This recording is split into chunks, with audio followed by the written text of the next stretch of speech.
15, le voleur de montres. Nous savons tous que quand on s'amuse, on ne voit pas le temps passer. Et je crois que c'est vrai, dans la plupart des cas. Mais il y a quelque temps, nous nous sommes trouvés dans une situation où le temps avait vraiment filé. Et ça n'avait rien d'amusant. Et tu sais ce que je lui ai dit, Anatole? Je vais te le dire. N'oublie pas que c'était une créature vraiment répugnante. Oh, bien plus horrible que moi. Tu peux t'imaginer. Et elle avait des crocs pointus. Génial. Ouais, des crocs très très pointus, tu sais. Et je lui ai dit... Anatole. Anatole. Hé, Anatole! Je me reposais un peu les paupières. Oh là là, qu'est-ce que je vois? Oh, je n'ai pas vu le temps passer. Tu as vu l'heure? Eh bien, ton histoire était passionnante, Raduli. Mais elle n'est pas finie. Dommage, ce sera pour une autre fois. Hein? Oh, tu es bien sûr de ne pas pouvoir rester un peu... Oh non, non, non, non, non, non, non, maintenant je dois aller, je dois, à vrai dire, je dois aller à la pêche. À la pêche? Oui. Oh, mais tu y vas tous les jours. Oui, c'est vrai, j'aime bien pêcher, et puis je dois mettre de l'ordre dans ma collection de montres et d'horloges, et tu sais ce qu'on dit? On dit, rien ne peut arrêter le temps. Mais la suite de mon histoire... Je dois partir, Mais- au revoir, c'est ça, Oh, salut. dans ce cas, au revoir. Tu pourrais... Oh. C'est pas génial comme excuse. Et il a failli s'endormir. Comme si je l'ennuyais. Moi?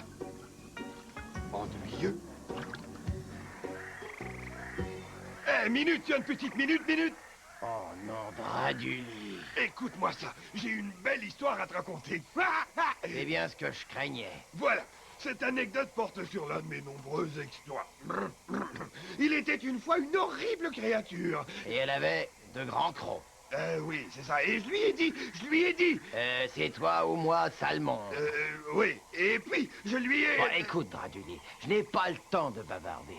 Cocotte donne une petite soirée au popcorn et je dois aller chercher les provisions au marché. Alors, j'écouterai ton histoire plus tard. À bientôt.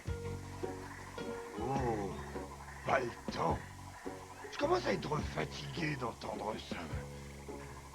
Oh, mais il a dit que Cocotte donne une réception au popcorn. Et ça, c'est l'endroit rêvé pour raconter des histoires. Je pourrais faire un discours à la fin du repas.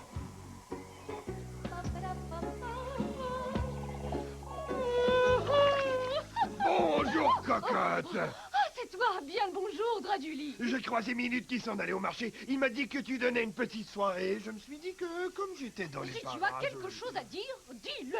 La soirée commence à 8h et ça ne me laisse pas grand temps car je crée une recette. Et chaque minute compte. Je pourrais distraire les invités ce soir. Je suis un conteur intéressant, tu sais. C'est peut-être une idée, Draduli. Dis, quel genre d'histoire racontes-tu, hein? Des histoires drôles? Ben non, elles ne sont pas très drôles. Ah, je comprends. Ce sont des contes et légendes? Ou des anecdotes historiques sur le bayou? Pas exactement. Alors, quel genre d'histoire racontes-tu? Ben, des histoires à mon sujet. Mes expériences, mes exploits, ma vie, mes amours, mes nuits, mes jours. Je vois. Eh bien, ça doit être charmant. Bon, à ce soir, 8h. Petit instant, Draduli. À quoi, il y a un problème? Eh bien, nous avons déjà un programme bien rempli pour ce soir. Ah oui? Anatole va faire quelque Oui. chose et Minute fera autre chose, comme d'habitude. Et moi, je ferai ce que je fais toujours. Alors, tu seras le bienvenu à notre soirée, Oui. mais au sujet de tes histoires, je crois que nous n'aurons vraiment pas Le temps, je sais. Merci de cette charmante invitation. Je viendrai peut-être, mais je n'en suis pas sûr. Je dois regarder mon agenda pour vérifier si j'ai le temps. Comme tu voudras. Je n'ai pas le temps de bavarder. Voyons voir maintenant le popcorn, les Personne décorations, n'a de les temps à me consacrer. Oh, c'est vraiment injuste. Ils disent toujours, il est temps de faire ci ou temps de faire ça. Oh, ils ont toujours le temps de faire des choses, mais jamais de temps à me consacrer à moi.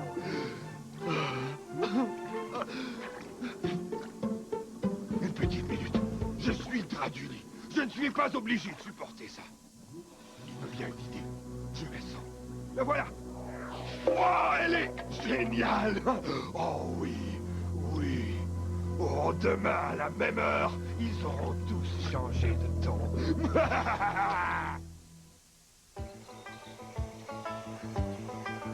Oh, ça alors, quelle belle journée ensoleillée. Tu ne trouves pas?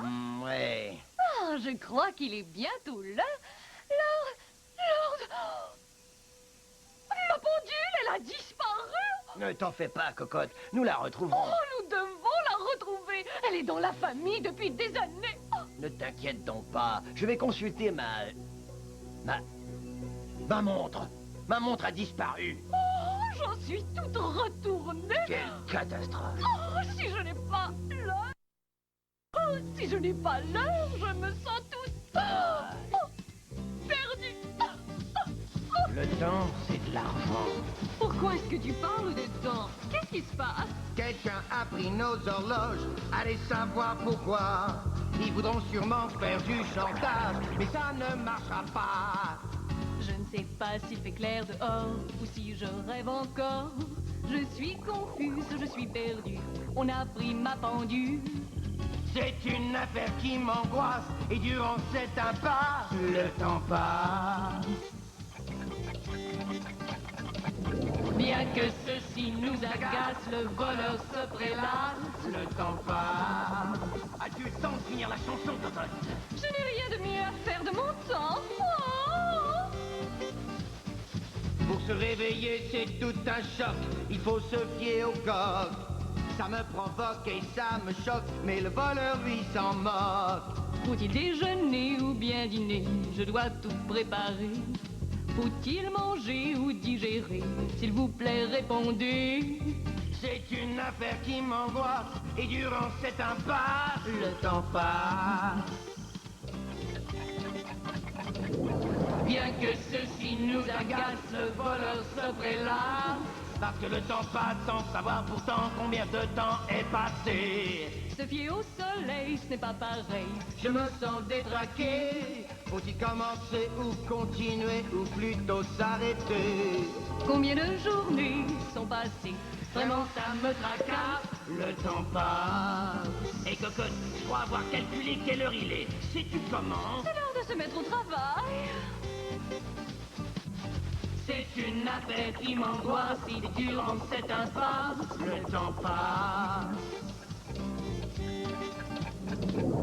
Bien que ceci nous agace, le voleur se prélasse. Le temps passe.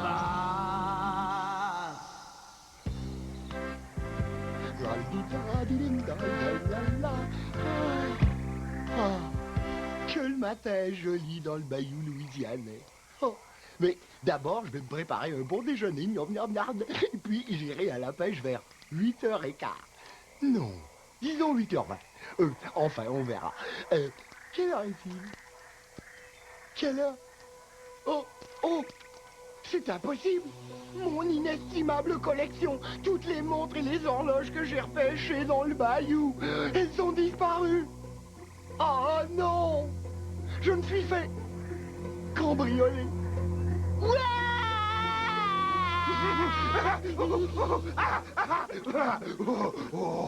Pour ce cambriolage, j'ai bien choisi mon moment.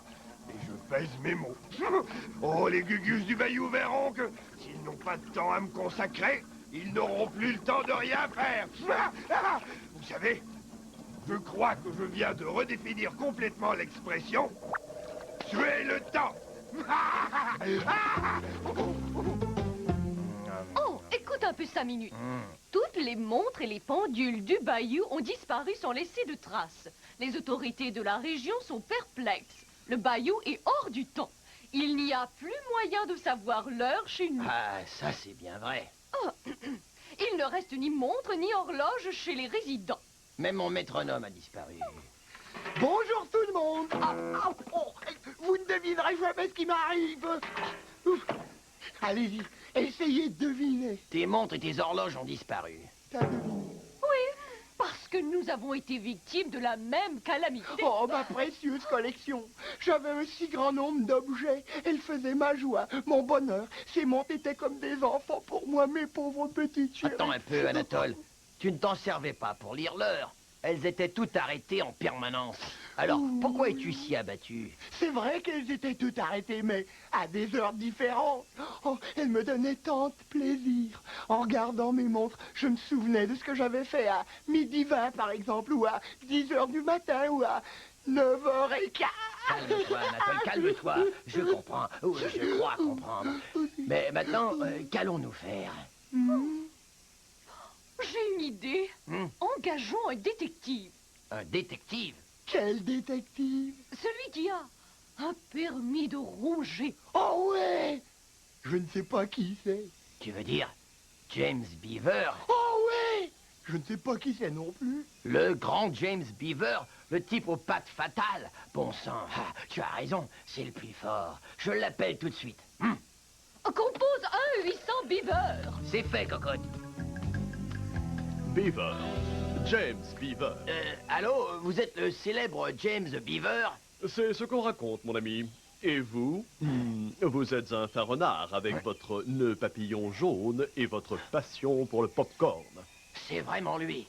Dites-moi ce que je peux faire pour vous. Bien, à vrai dire, c'est une longue histoire. Ouais. Quelqu'un a volé toutes nos montres et toutes nos horloges. Voilà qui est curieux.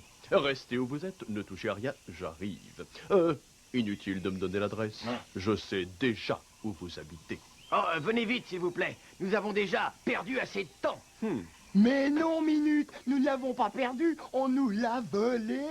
Oui, si tu veux. James Beaver vient tout de suite. Il a dit de ne toucher à rien et de rester là où nous sommes en l'attendant. J'ai cru entendre mon nom. Beaver. James Beaver.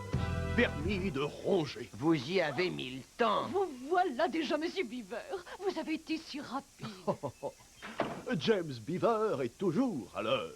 L'essentiel, c'est que vous soyez là et que vous arriviez à percer ce mystère. Madame. Puis-je vous appeler Madame? Ah!